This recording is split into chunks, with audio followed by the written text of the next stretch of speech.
Olha, vamos direto ao ponto. A vida é curta, né? Curta demais pra gente gastar com coisas que não levam a lugar nenhum. E essa nossa conversa aqui não é sobre fazer mais, sobre ter uma lista de tarefas gigante. Não, não. É sobre fazer as coisas certas. Pensa nisso como um roteiro, um mapa mesmo, pra gente tomar de volta nosso tempo e, no fim das contas, a nossa própria vida. 4.000. É isso. 4.000 semanas. É tudo que a gente tem. Isso se a gente tiver muita sorte. Parece um número grande, né? Mas o ponto é que cada semana que passa, ela não volta mais. Acabou. Então a questão aqui não é ficar falando de gerenciar o tempo. A gente precisa entender que o que estamos gerenciando é a nossa vida, de verdade. Tudo começa com uma virada de chave, sabe? Uma mudança na mentalidade. A gente vai desconstruir agora uma das frases mais perigosas que já inventaram. Tempo é dinheiro. Pode parecer inofensiva, mas essa ideia, nossa, ela custa muito mais caro do que a gente imagina. Pensa só um pouco nisso aqui. Dinheiro. Bom, dinheiro a gente pode ganhar, pode perder, pode ganhar de novo. É um recurso que, de certa forma, se renova. Agora, tempo? Tempo é outra história. Cada segundo que passa foi gasto, para sempre. Não tem como guardar um pouquinho de tempo para usar depois, não tem como pedir um empréstimo de horas. É o único recurso que a gente tem que é, simplesmente, insubstituível. 30 dias. Sabe o que é isso? É o tempo que a gente perde todo ano se desperdiçar só 2 horinhas por dia. 2 horas. Parece pouco, né? Mas soma isso. No fim do ano, dá um mês inteiro.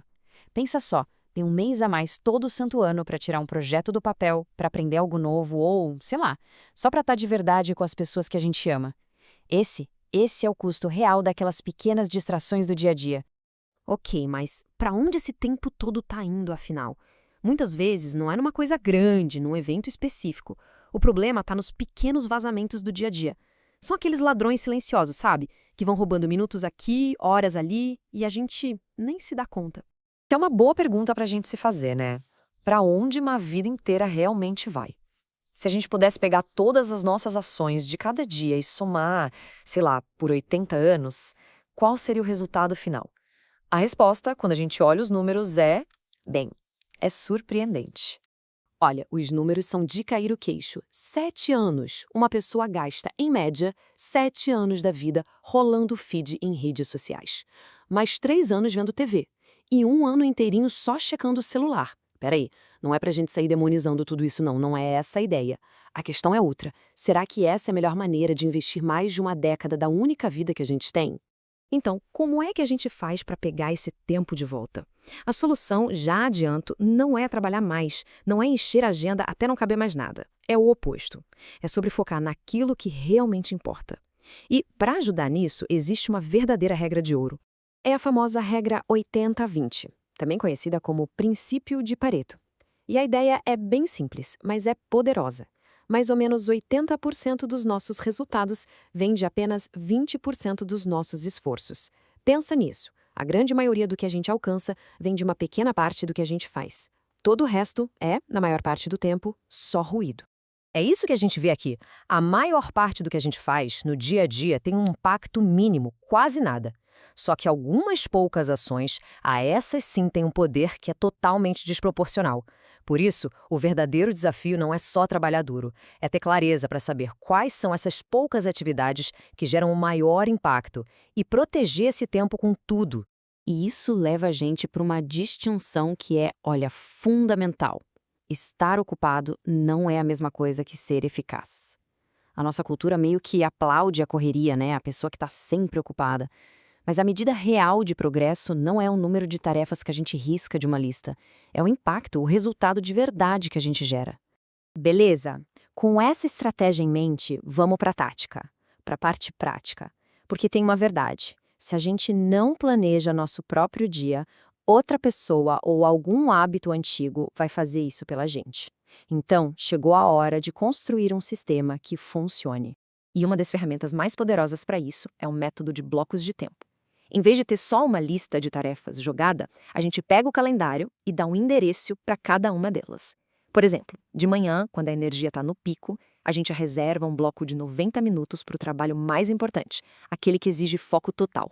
Depois, separa blocos menores, de uns 50 minutos, para resolver e-mails, responder mensagens, essas coisas.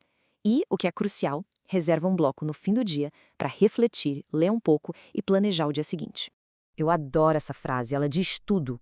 O nosso calendário não tem que refletir o nosso humor do dia, se a gente está com vontade ou não de fazer algo. Ele tem que refletir a nossa missão, os nossos objetivos. Pensa nisso. O calendário é a história da nossa vida sendo escrita, um dia de cada vez. Mas, no fim das contas, nenhuma técnica de produtividade vai funcionar de verdade sem a mentalidade certa. E isso leva a gente para a camada mais profunda de tudo isso.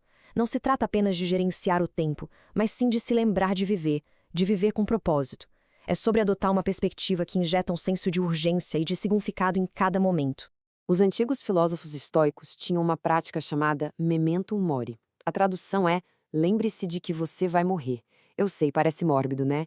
Mas o objetivo é exatamente o contrário. É uma ferramenta poderosa para a gente se lembrar de viver. Porque quando a gente se confronta com a nossa própria finitude, as pequenas preocupações, as distrações bobas, o ego, tudo isso perde a força.